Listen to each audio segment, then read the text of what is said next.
There's nothing to worry about. Just fine. I'm your #1 fan.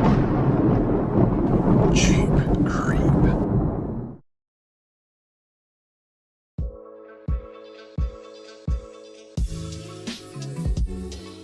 Okay, so in a previous video, I said I was going to show you my awesome new tool, the wire strippers.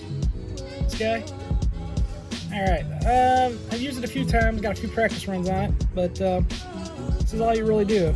Put it on the gauge that it is, the length you want, which I got it right about there. Pull it, boom, look at that. Every time, perfect. I did it already. It's really fine gauge here. There we go, you can see how fine that is. This one is a thicker gauge, it's a 14 gauge. That itty bitty one is like an 18 gauge.